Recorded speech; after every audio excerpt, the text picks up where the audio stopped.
মানে life time achievement, seriously লাইফে ভাবিনি এখানে আসতে পারবো। খুব ভালো, খুব ভালো। Good morning everyone, welcome back to our channel Rivi vlog. তো লাস্ট ব্লগে যেমনটা দেখলে কি আমরা রাঁচিতে এসে গেছি, হোটেলেও চেক ইন করে নিয়েছি। তো এখন সেম ডেই ব্লগ। তো এখন আমি ফ্রেশ শেষ হয়ে নিয়েছি, ড্রেস চেঞ্জ করে নিয়েছি। আর এই হলো এখনকার ওয়েদার। ভোরে সকালবেলার ওয়েদারটা ডিফারেন্ট ছিল, একটু মেঘলা মেঘলা ছিল, বাট এখন কিন্তু ভালোই রোদ উঠেছে আর সব লোকজন বেরিয়ে গেছে। অ্যাকচুয়ালি আমরা তো ভোরে নেমেছি এখানে, হোটেলে আস্তে আস্তে 8টা বেজে গেছিলো। তো ওয়েদারটা অন্যরকম ছিল, বৃষ্টিও 2-3টে ফোঁটা পড়ছিল না, আবার সাডেনলি দেখছি রোদ উঠেছে, বাট তাও ওয়েদারটা কিন্তু সুদ। তো এখন তো অভি একটু রেস্ট নিচ্ছে, ও রেস্ট নিয়ে আবার বেরিয়ে যাবে কাজের জন্য। তো আমি ততক্ষণ যেহেতু আমি ফ্রেশ হয়ে গেছি আগে, তো আমি একটা চা অর্ডার করি, আগে চা খাই।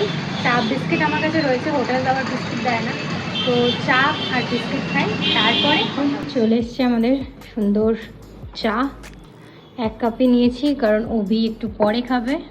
চায়ের সাথে আছে এই হ্যাপি হ্যাপি বিস্কিট।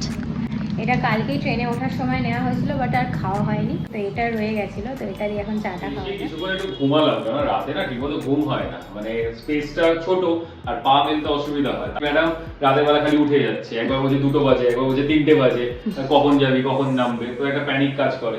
তো যাই হোক, এখন একটু বেরাচ্ছি, একটা অফিসিয়াল কাজ আছে আর কি। এতক্ষণ ধরে কাজই করছিলাম এখানে, কাজটা কমপ্লিট করে একটা অফিসিয়াল কাজ আছে, একজনের সাথে মিট করার আছে, তারপর মিট করে আসি। তারপর যদি এসে সময় পাই তাহলে আজকে একটু ঘুরতে বেরাবো। এখানে পাহাড়ি মন্দির ভীষণ ফেমাস। ফোন এসেছিল, তো টাইমের উপর ডিপেন্ড করছে, যদি আমি তাড়াতাড়ি আসি তাহলে পাহাড়ি মন্দিরটা একটু ঘুরতে যাবো, যেটা খুব ফেমাস। কতগুলো সিঁড়ি যেন পার হতে হয় ওখানে, 465 না কত জানি না, যতটা দেখলাম ভিডিওতে। আর নট অনলি পাহাড়ি মন্দির, রাঁচি লেকও যাওয়ার ইচ্ছা আছে।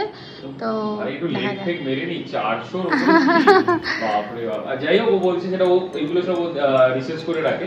তো পাহাড়ি মন্দির আর তার সাথে বলছে একটা লেক যাওয়া, যদি টাইমের মধ্যে পোলায় তাহলে। বাট যে কোনো একটা তো যেতেই পারি, রাঁচি লেক তো যেতেই পারি, ওটা একদমই সামনে 5 কিলোমিটার। চল আমি বেরাচ্ছি। এই যে চলে যাচ্ছে, আর আমি একটু বাইরে বেরোলাম। এই জায়গাটা বেশ সুন্দর,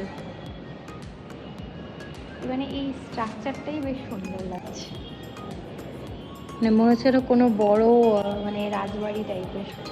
এই যে রাজা যাচ্ছে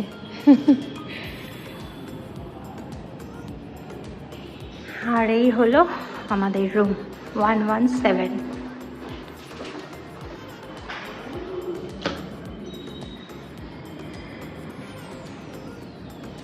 সো আমি এইমাত্র এলাম, কাজ হয়ে গেছে, কাজ থেকে চলে এলাম। আর এখানে এত সুন্দর লাগছে না, এই জায়গাটা বিশেষ করে অ্যাট্রাকশন আমার। এই হোটেলটা আমি অনেকদিন ধরে থাকছি, তো এই হোটেলটা থাকার আমার একমাত্র অ্যাট্রাকশন হচ্ছে এই জায়গাটা। ওয়েদার তো অলওয়েজ ভালো রাঁচিতে, বাট আজকে খুব বৃষ্টি হচ্ছে, হালকা হালকা বৃষ্টি হচ্ছে। আমি জানি না ক্যামেরাতে বোঝা যাচ্ছে কিনা। এইখানটা মানে যখনই টাইম পাচ্ছি এখানটা এসে একটু দাঁড়াচ্ছি।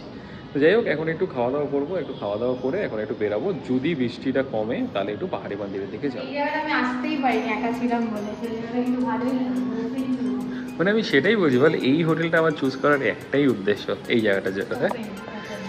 মানে ওই সিনেমা দেখতাম না যে সাউথ ইন্ডিয়ার বাড়িগুলো এরকম হয়, যে বৃষ্টি পড়ে তো সুন্দর। যা কি বেশ, হাফ প্যান্ট পরে নে, লুঙ্গি টুঙ্গি পরে নে। পরেছিলাম, ড্রেসটা চেঞ্জ করলাম, মানে এখন ভয় রয়েছে যে বেরোবো কি বেরোবো না, বাট এখানকার ওয়েদার এরকমই। এটাই, আর আমি সেভিয়ার, আমি একটা ছাতাও এনেছি, সেটাই। সেটা নিয়ে বেরোবো। এটা রয়েছে চাউমিন অর্ডার করেছি, ভেজ চাউমিন। বেশ তো, ভেজ চাউমিন অর্ডার করেছি, কারণ মাঝে মাঝে এগ চাউমিন আমরা খাই, এগটা যেহেতু আমরা খাই বলে। তো সেক্ষেত্রে যেহেতু মন্দির যাবো, তো ভাবলাম যে না, ভেজটাই হই। তো ভেজ চাউমিনটা আসবে, খেয়ে দিয়ে যে সবারই টেস্ট করা রয়েছে। নুডলস একদম মনে হচ্ছে বাড়ির নুডলস, আর কোয়ান্টিটি অনেকটা কম দিয়েছে, তো এখান থেকে আমরা আর খাবো না, বাইরে থেকে খেয়ে আসবো। ছড়িয়ে দিয়েছে, পুরো ছড়িয়ে দিয়েছে, বোঝা যাবে না ভেবেছি। চলো খাওয়া যাক ঝটপট করে, প্রচণ্ড খিদে পেয়ে গেছে। বেরিয়ে গেছি, বৃষ্টিটা এখন কমেছে, এই যে ক্যাবও চলে এসছে।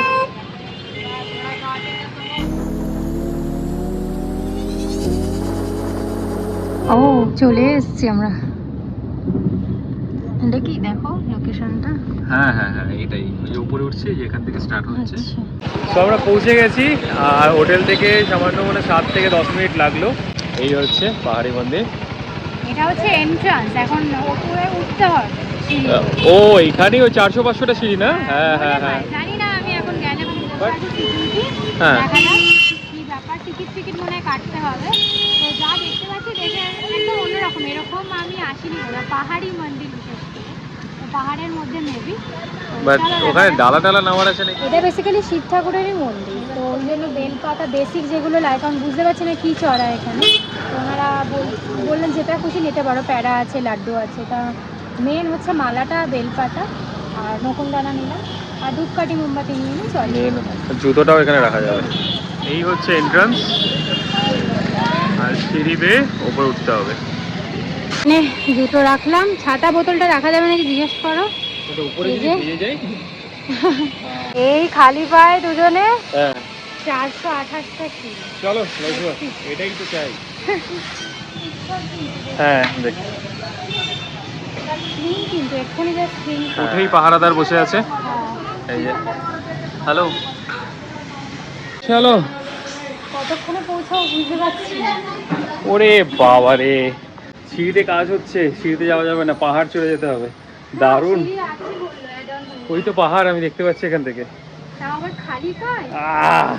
এ তো দারুণ অ্যাডভেঞ্চার। ও বৃষ্টি পড়ছে, তার মধ্যে আবার পাহাড় চড়তে হবে, তারপরে আবার খালি পায়। তারপর আবার খালি পায়।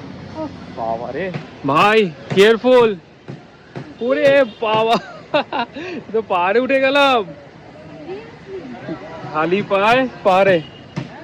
এখানটা জুতোর বালতি রাখতে হতো রে, যেহেতু পুরো পাহাড় কেটে যাওয়া। এখানে পা ধোয়ার সবকিছু করার ব্যবস্থা আছে ওই দেখ সামনে। ও হো, যাক 428টা সিঁড়ি তো টপকালাম না, বাট পাহাড় টপকে ভোলে বাবার দর্শনে। হর হর মহাদেব। কিছু কাণ্ড হলো এখানে, আরো কি কি অ্যাডভেঞ্চার বাকি আছে যাই না। আবার আমরা নিচে গেলাম, এই যে জুতো পরে এলাম দুজনে। মানে পসিবল না, পাথর ঢুকে যাচ্ছে পায়ে, বৃষ্টি হয়েছে, কাদা, তো আমাদের ব্যাক করতে হলো। এখান দিয়ে কিভাবে যাবো খালি পায়ে? বাপরে বাপ। পাথর, বড় বড় পাথর। অ্যাকচুয়ালি ব্যাপারটা হচ্ছে এখানে মন্দিরের রেনোভেশনের কাজ চলছে। ওই যে যে সিঁড়িগুলো আছে, সিঁড়িগুলোর মধ্যে মানে অনেক ভারী মানুষ ওঠানামা করেছে, বলছে যে ভেঙে গেছে, তো ওইগুলো কাজ চলছে, তাই জন্য এই রাস্তা দিয়ে যেতে হবে পাহাড় ডিঙিয়ে। বাট এই যে রাস্তা, এখানে জুতো ছাড়া রিস্কি হয়ে যাবে। পেয়ে গেছি সিঁড়ি আমরা ফাইনালি। এই যে এটা এতটা জাস্ট ঘুরে আসতে হলো। দারুণ লাগছে না? উফ, লিটারালি হাঁপিয়ে গেলাম, জানি না কটা সিঁড়ি এসেছি। ও হাঁপিয়ে গেছি, ঘাম ছুটছে রীতিমতো, অনেকটা উপরে উঠে গেছি। ওরে বাপরে, জানি না, এখনো তো বলছে মিডিলও আসেনি। নিয়ে যাওয়া গেল আমাতে। এই যে, আর খাড়া খাড়া এখানে সিঁড়িগুলো সব খাড়া খাড়া, বাপরে বাপ। বাট একটু আনঅর্গানাইজড, মানে অর্গানাইজেশনের খুব অভাব। অর্গানাইজেশনে যারা রয়েছে, যে যেখান থেকে পারছে সেখান থেকে বলে দিচ্ছে, ওরা নিজেরাই জানে না, নিজেরাই কনফিউজড। বন্ধ কি কাজ চলছে, কি পরিষ্কার করছে, যদিও এখানে সব এই যে মার্বেলসের কাজ চলছে অলরেডি, পড়ে রয়েছে। বাট একটু অর্গানাইজড হলে আরও ভালো হতো। বাবা কত, ওই যে সামনে ওটা, দেখা যাক। ও সুন্দর লাগছে। এতটা উঠে একদম সার্থক হলো। ইমাজিন কতটা উঁচু জানি না, বাট পুরো শহর দেখা যাচ্ছে। পুরো শহর দেখা যাচ্ছে এখান থেকে। মেঘগুলো মনে হয় একটু চলে আসবে সামনে। এই যে ফাইনালি এন্ট্রি। ও কাশি পাশি শুরু হয়ে গেছে ভাই।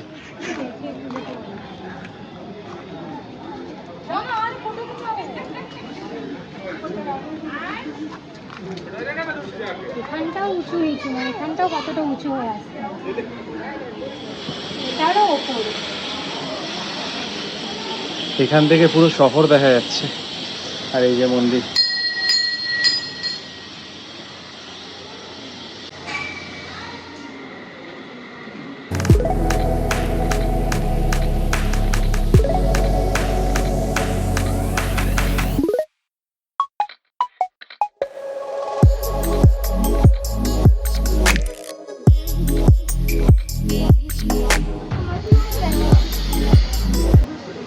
কি সুন্দর, মানে দূর থেকে পাহাড়ের কিছু দেখা যাচ্ছে, টিলা না পাহাড় আমি জানি না, আর মাঝখানে একটা জলের জায়গা রয়েছে, দারুণ সুন্দর লাগে। মানে লাইফ টাইম অ্যাচিভমেন্ট, জীবনে ভাবে এখানে আসতে পারবো, সবই মহাদেবের ইচ্ছা।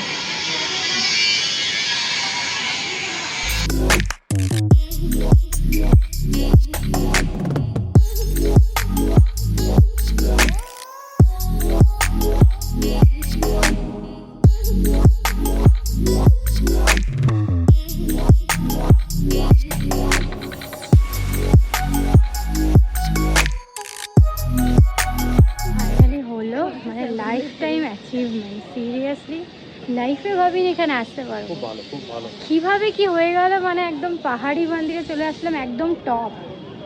এই যে নিচটা কি ভয়ঙ্কর, যেখানেই তাকাচ্ছি এত সুন্দর লাগছে কি বলবো। মানে আমি ঝাড়খণ্ডে রাঁচিতে এতদিন ছিলাম, এসেছি, কোনোদিন এই জায়গাটা আসেনি, তো নিচ থেকে চলে গেছি, বাট উপরে। আর আজকে কিন্তু আমরা অনেকটা উপরে এসেছি, অনেকটা, মানে নয় নয় করে অনেকটাই সিঁড়ি হ্যাঁ। পুরো ক্রস করে গেছি। এখান থেকে পুরো শহরটা দেখা যাচ্ছে, বাট এখানে এসে শান্তি লাগছে না? আর শান্তি। আর একটা কেমন ওই যে ওই Kedarnath Amarnath kind of feel হচ্ছে, দারুণ জায়গা। এটা দেখে কি মনে হচ্ছে কেদারনাথ যেতে পারবো? 100 বার যেতে পারবো, 100 বার। ও বাবা, বাট খুব টাফ, যাদের পায়ের প্রবলেম আছে, হাঁটুর প্রবলেম আছে, তাদের জন্য একদমই না। সিঁড়িগুলো জাস্ট এই পাহাড়ে যেরকম হয়। ও মা, এখানে ছোট্ট লিঙ্গ, কি সুন্দর দেখো। তো পাহাড়ি মন্দির থেকে এখন আমরা ডাইরেক্ট যাচ্ছি হচ্ছে রাঁচি সব থেকে ফেমাস এন্ড সব থেকে বড় মল, সেটা হচ্ছে নিউক্লিয়াস মল। আমার খুব ফেভারিট জায়গা, আমি অনেকবার গেছি, ভিজিট করেছি, আমার খুব ভালো লাগে ওই জায়গাটা। বিশেষ করে নিচে যে জায়গাটা, আমি জানি না এখন কি কন্ডিশন, অনেক আগে আমি দেখেছিলাম ওই নিচে অনেক খাবারের দোকান, অনেক কিছু বসে, বেশ ভালো লাগে, আমার এসপ্ল্যানেড কাইন্ড অফ। ঠিক আছে, তো এখন অলরেডি ক্যাবে বসে গেছি, তো চলো নিউক্লিয়াস মলটা একবার ডিসকভার করা। তো আমরা পৌঁছে গেছি নিউক্লিয়াস মলে, এই যে নিউক্লিয়াস মল। খিদে পেয়েছে? না, আমার অতটা পাইনি, বাট তোমার পেয়েছি। হ্যাঁ, আমার একটু খিদে পেয়েছে, তো এখানে কিছু দোকান আছে, দেখা যাক কিছু পাওয়া যায় নাকি, তারপর কিছু খেয়ে দিয়ে তারপর ভেতরে ঢুকবো। এখানে খুব সুন্দর সুন্দর ওই সাউথ ইন্ডিয়ান ফুড, তারপর মোমো, তারপর লিট্টি চোখা সব থেকে এখানে ফেমাস, বিহারের থেকেও ভালো হয় এখানে। একবারই কিছু পাই নাকি। ফার্স্ট স্ট্রিট ফুড রাঁচির। এটা স্ট্রিট ঠিক না, এটা যাই হোক স্ট্রিটই, এটা রাস্তা, এখানে রাস্তার ধারে রেস্টুরেন্ট, মানে street food. Best momo. Yes, thank you. Yes. প্রথমে হাফ প্লেট খেয়ে দেখছি কেমন লাগে, ভালো লাগলে আর second food papdi chaat, beet গাজরওয়ালা। বিহার আর ঝাড়খণ্ডে এটাই হচ্ছে স্পেশালিটি, ফুচকার মধ্যে বিট গাজর থাকে। ভালো হয়েছে। কেমন? ভালো। মোমোটা অতটা ভালো ছিল না। তো এখানে এসে বসলাম, বসে না পাটা থরথর করে কাঁপছে, তখন বুঝতে পারিনি, তখন তো জোশের বদলে উঠে গেছি। এই যে ভাই, আমারও সেম আফটার এফেক্ট। সেম, পা পুরো কাঁপছে। বাট এই মল, তারপর বেরিয়ে বাট এই মলটা আমাদের পুরো মানি স্কোয়ারের মতো। ভাই মানি স্কোয়ারে এসেছি। বসে তারপরে চলে যাবো। হ্যাঁ, একটু বসবো, একটু বসে একটু রেস্ট নিয়ে তারপর এখান থেকে বেরিয়ে যাবো। বার্গার কিংয়ে গেছিলাম, তারপর মনে পড়লো সেই বার্গার কিংয়ে তো সেই জিরে ধনের গন্ধওয়ালা বার্গার, বাট ম্যাকডি নেই, এটাই হচ্ছে সমস্যা। ম্যাকডি হলে খেয়ে নিই। ম্যাকডিটা কোনো জায়গায় নেই, বিহারেও দেখলাম না, ঝাড়খণ্ডেও দেখলাম না ম্যাকডিটা। ম্যাকডিটা শুধু কলকাতায় আছে। এবার হচ্ছে আলু টিকি চাট। এটা কিন্তু ভালো, ফেমাস আছে এখানে, তাই? হ্যাঁ, এই বাইরে থাকলে এগুলো চলেই, মানে আনহেলদি লাইফস্টাইল, খাওয়া দাওয়া, এগুলো সবসময় কলকাতা থাকলে পাওয়া যায় না। খাইও না, এখন কমিয়েও দিয়েছি। সো এখন বাজে কটা জানি না, ঘড়িও নেই, 8টা 8:30 বেজে গেছে রাত। তো এখন আর ঘর থেকে মানে হোটেল থেকে আর বেরোবো না, এখন বসে এই দেখছি আমাদের বিয়ের অ্যালবাম রেডি, কি সুন্দর লাগছে। তো এটা সিলেকশন করছি ফাইনাল এটা কিনা, কারণ অনেকগুলো অ্যালবাম পাঠিয়েছে, কিছু রেকটিফিকেশনের দরকার ছিল, সেগুলো করা হয়েছে। অনেক দিন ধরে এই চলছে, তো ফাইনালি আমার পছন্দ হয়েছে, তো এটা ডান করে দিচ্ছি, খুব তাড়াতাড়ি এটা প্রিন্ট আউট চলে আসবে। তো এখন বসে আছি হোটেল রুমে, আর বেরোবো না, এখানেই ডিনারটা করে নেবো, ওই কিছু হালকা কিছু করে নেবো, বাইরে প্রচণ্ড খাওয়া হয়ে গেছে। আর পা কি মারাত্মক ব্যথা, মানে ওখান থেকে মল থেকেই তো থর করে কাঁপছে, ঘরে এসে আরও বেশি, মানে রুমে এসে আরও বেশি বুঝতে পারছি, পা ফেলতে পারছি না। প্রথমে যেই খালি পায়ে হেঁটেছিলাম ওটাই খুব ডেঞ্জারাস। তো যাই হোক, আজকের এই ব্লগটা এখানেই এন্ড করছি, আর বেরোবো না কোথাও। আবার দেখা হচ্ছে কালকে যদি পারি আমরা এখানে কোনো একটা ভিউ পয়েন্টে যাব, ফলসে মেবি যাওয়া হবে না। তো আজকের ব্লগটা এইটুকুই রইলো। যদি ভালো লেগে থাকে প্লিজ লাইক করে দিও, শেয়ার করে দিও বন্ধুদের মধ্যে, আর কমেন্ট করে জানিও কেমন লাগলো। তো আর সাবস্ক্রাইবও করে দিও। দেখা হচ্ছে নেক্সট ব্লগে। টাটা।